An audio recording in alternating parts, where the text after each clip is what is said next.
Hello friends, good morning सभी को।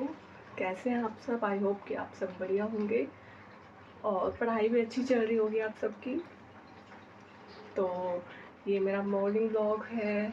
तो मैं अब पी रही हूँ अपना हल्दी का पानी, जो डाइजेशन के लिए बहुत बेस्ट है। आप भी पी सकते हैं, ठीक है। और ये मैं मैक्रोनी बना रही हूँ, इधर बॉयल कर रही हूँ पहले मैक्रोनी को, फिर उसके बाद में बनाऊँगी। मैक्रोनी मैं इसलिए बना रही हूँ क्योंकि मेरी बेटी को पसंद है और वो स्कूल जा रही है, लंच में उसको काफ़ी अच्छी लगती है, तो मैं मैक्रोनी बना रही हूँ।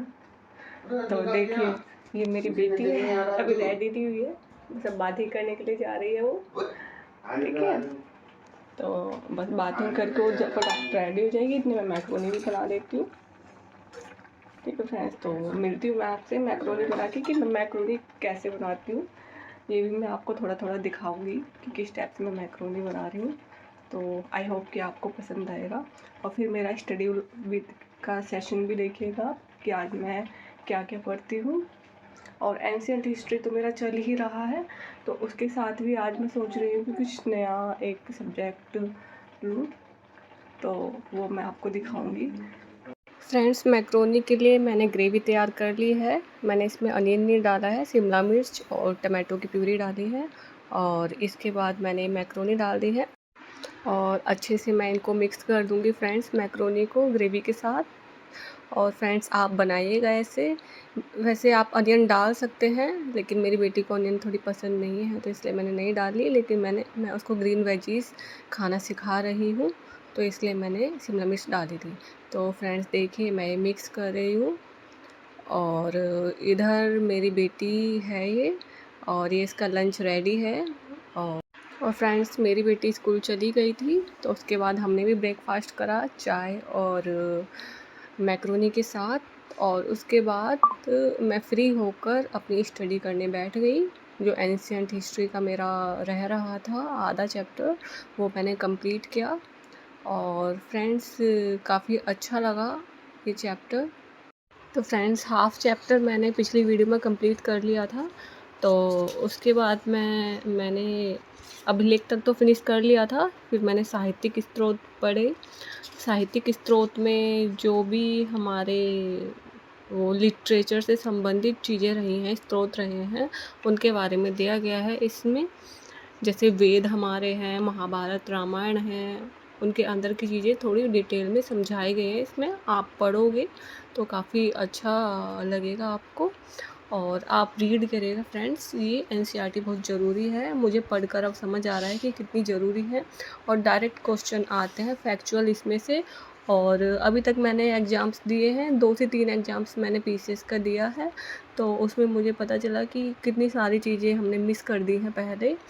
तो फ्रेंड्स, इंसान अपनी गलतियों से ही सीखता है, तो मैं नहीं चाहती कि अब आगे मैं मिस्टेक करूं, क्योंकि मैं एक हाउसवाइफ हूँ, एक मैच्योर भी आप समझ सकते हो कि मैच्योर लेडी होती है, तो ज़्यादा गलतियाँ करना सही नहीं होता है, कि चांसेस फिर बहुत कम हो जाते हैं अगर आप प्रिपरेशन सही से नहीं करोगे तो इसलिए मैंने इस बार सोचा कि मैं एनसीईआरटी ज़रूर पढ़ूँगी, और सबसे पहले मैंने एनसीईआरटी से ही स्टार्टिंग करी है।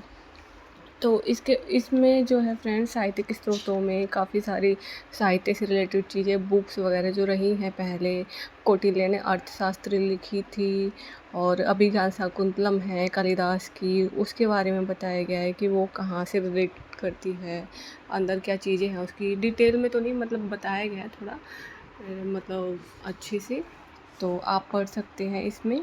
तो फिर इसके बाद विदेशी विवरण हैं कि विदेशी जो लोग थे उन्होंने क्या क्या चीज़ें लिखी हैं यूनानी भाषा में। और हमारी जो फ्रेंड्स, जो भारत का जो प्राचीन इतिहास रहा है, उसमें सिकंदर के बारे में बिल्कुल भी कुछ नहीं लिखा गया है। ये जो चीज़ें लिखी गई हैं, बाहर के जो आए थे ब्रिटिशर्स वगैरह, उन्होंने ज़्यादा सिकंदर को ज़्यादा फोकस करा है, हमारे इंडियन ने नहीं करा है, ठीक है। जैसे इंडिका है, इसमें दिया हुआ इंडिका है, मैगस्थनीज की है, ठीक है। इस टाइप से काफ़ी सारी चीज़ें हैं, ज्योग्राफी टोलेमी की, और यूनानी भाषा में लिखी है पेरिप्लस ऑफ द एरिथ्रेंसी। तो फ्रेंड्स, मैं ये आपको बस ऐसे ही बता रही हूँ, तो आप रीड करिएगा इस चैप्टर को, तभी आपको अच्छे से समझ आएगा। फिर इसके बाद हमने ऐतिहासिक स्रोत पढ़े। मैंने तो ऐतिहासिक स्रोतों में पुराणों से संबंधित चीज़ें इसमें बताए गए हैं। और एक चीज़ और मेरे को इंटरेस्टिंग लगी, इसमें एक लाइन है, पुराणों में 4 युग बताए गए हैं, ठीक है? कृत, त्रेता, द्वापर और कली।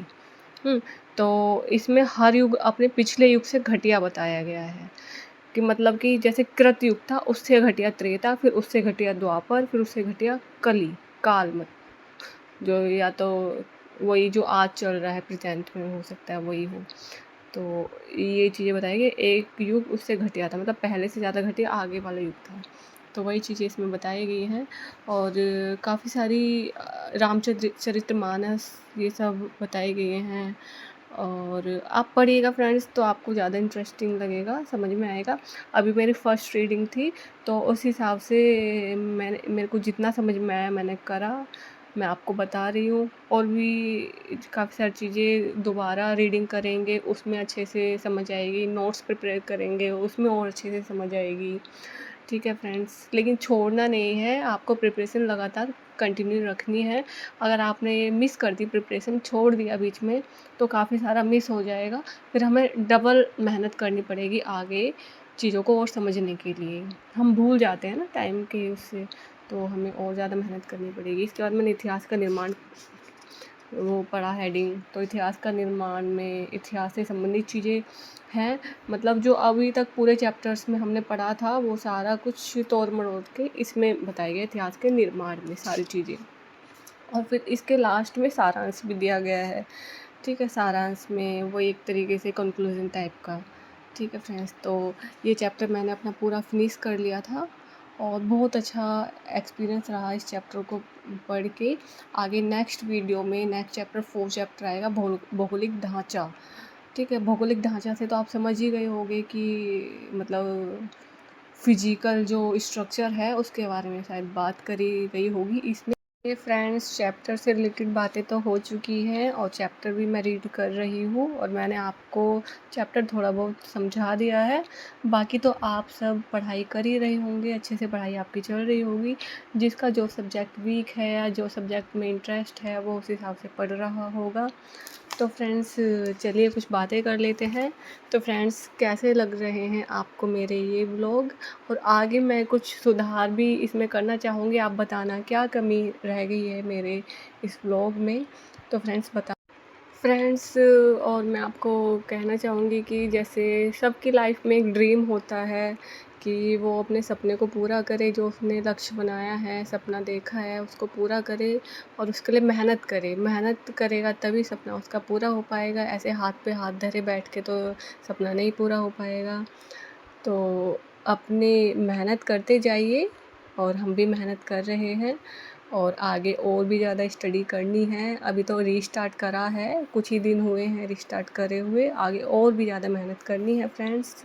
तो आप आगे आपको दिखाया जाएगा मैं कितने सब्जेक्ट, कितने एक दिन में कितना पढ़ती हूँ, कितने सब्जेक्ट मैं पढ़ती हूँ, और क्या क्या चीज़ें मैं करती हूँ अपने घर वो, मतलब एक हाउसवाइफ का मेन मैं कहती हूँ कि सारे काम सब करते हैं, है ना?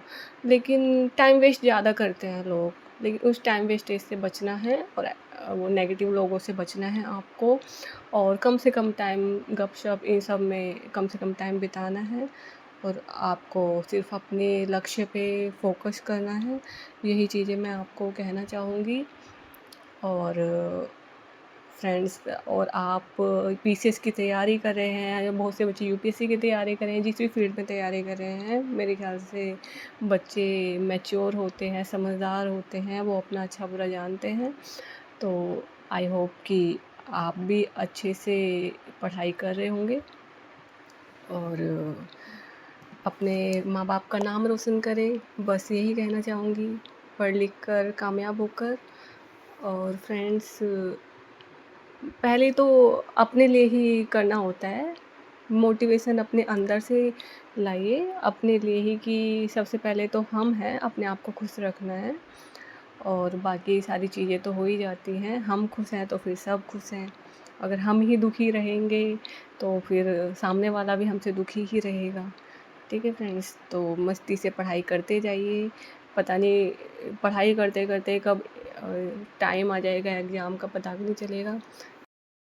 रहते देखिए मेरी बेटी भी आ चुकी है इधर, और ये मेरी बेटी स्कूल से आ गई है और हेलो कर रही है आपसे। तो फ्रेंड्स मेरी बेटी अब आ गई है, तो मैं बाद में स्टडी करूँगी। अब उसको लंच वगैरह दे के हम लंच वगैरह करेंगे, लंच वगैरह प्रिपेयर करूँगी मैं।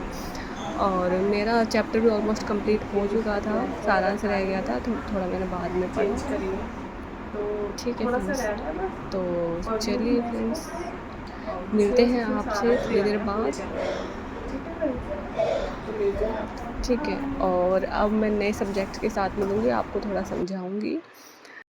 तो फ्रेंड्स ये मैं मेंस के लिए, मेंस में जो GS 5 और GS 6 जुड़ा है, अभी ऐड हुआ था 2 साल पहले ही, तो मैं उसको पढ़ना स्टार्ट करूँगी अब, क्योंकि वो एक नया सब्जेक्ट है तो उसको टाइम देना पड़ेगा। तो ये मैंने बुक ली थी GS 5 6 की, तो इसको हम पढ़ेंगे। तो इसके मैंने कुछ नोट्स भी प्रिपेयर करे हैं, वो भी मैं आपको दिखाऊंगी। स्टडीज़ की फ्रेंड्स नेक्स्ट व्लॉग में आएगी, क्योंकि मैं कॉन्सेप्चुअल ही पढ़ूंगी। और जो इसका फर्स्ट चैप्टर है उसमें फैक्चुअल दे रखा है, वो प्री बेस्ड है, प्री के लिए इम्पोर्टेंट है। लेकिन मैं मेंस प्लस प्री, मतलब मेंस की पहले बाद में प्री आएगा, उससे 3-4 महीने पहले प्री की स्टार्ट करूँगी। तो मैं कॉन्सेप्चुअल ज़्यादा पढ़ूँगी, क्योंकि कॉन्सेप्चुअल में भी हमारे काफ़ी सारे फैक्ट, बहुत सारे फैक्ट कवर हो जाएंगे। तो वो नेक्स्ट उसमें मैं स्टडी करूँगी फ्रेंड्स ये नोट्स मैंने पिछले साल बनाए थे GS 5 के। तो GS 5 के मैंने 6 पॉइंट्स के कुछ नोट्स बनाए हैं, लेकिन ये मैंने ना क्वेश्चन फॉर्मेट में बनाए हैं, और रिवीजन के लिए बहुत अच्छा रहेगा। और एकदम पॉइंट बाय पॉइंट नोट्स बनाए हैं, कि क्वेश्चन तो है लेकिन आपको एक पॉइंट पूरा क्लियर हो जाएगा एक क्वेश्चन में ही। तो इस टाइप के नोट्स मैंने बनाए हैं। और 6 तक तो मेरा कंप्लीट हो गया है, और कुछ मैंने बीच में पेजेस भी छोड़े हुए हैं कि नेक्स्ट मुझे कुछ ऐड करना हुआ तो मैं ऐड कर दूँगी इसमें। और 6 के बाद मैं नोट्स प्रिपेयर करूँगी, पहले रीडिंग करूँगी अच्छे से, उसको समझूँगी सिलेबस के अकॉर्डिंग, तब मैं इसकी स्टडी करूँगी।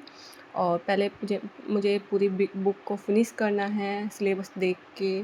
तो अभी मैंने तो आपको बताया है, तो मैं इसके चैप्टर 2 से स्टार्ट करूँगी, क्योंकि फर्स्ट में तो पूरा फर्स्ट भाग जो है उससे स्टार्ट करूँगी, एंशिएंट हिस्ट्री, यूपी की एंशिएंट हिस्ट्री, फिर मिडाइवल, फिर मॉडर्न दी हुई है, तो वो कंप्लीट करेंगे। तो फ्रेंड्स ये स्टडी व्लॉग मेरा यहीं तक था। आप मेरे चैनल को सब्सक्राइब करें, वीडियोस को लाइक करें, आगे वेट करें न्यू वीडियो।